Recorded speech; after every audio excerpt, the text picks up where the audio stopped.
Missing backups.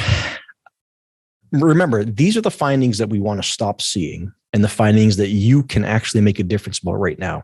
I would be perfectly happy if we didn't make money ever again because somebody didn't have backups, because those are really hard conversations.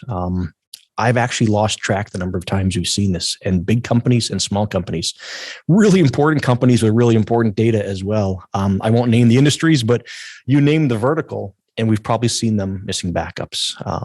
It's actually made me fearful as a consumer and a person who does banking and gets checked up from time to time from the doctors. Just surprising the folks who don't have good backups.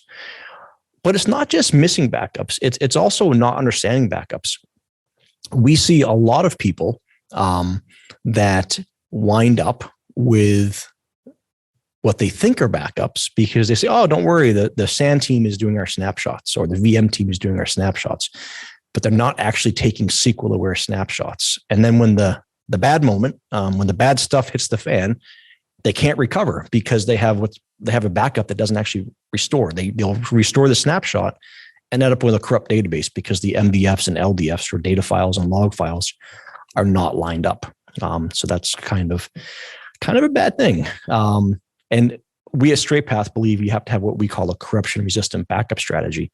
And again, all the links, just to reiterate, are on that post, but really a corruption resistant backup strategy we'll talk about in the next slide when we talk about not doing check DBs.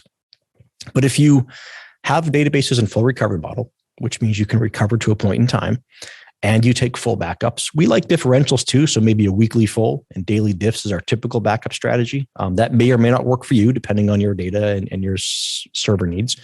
And then log backups and keeping all of those backups between good check DB. So you don't want to remove your backups until you know you have a good, healthy check DB.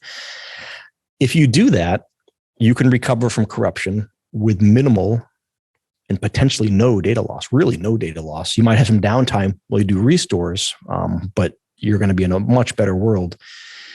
We'll talk about corruption in a moment. Unfortunately, we see that a lot.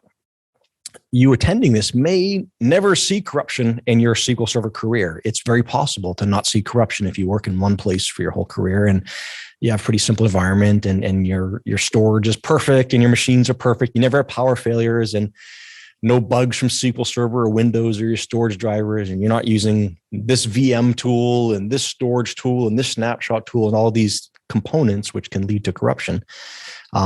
We see it a lot because we're consultants and it's never good when we see it. Sometimes our answer to customers is, cool, we can fix it.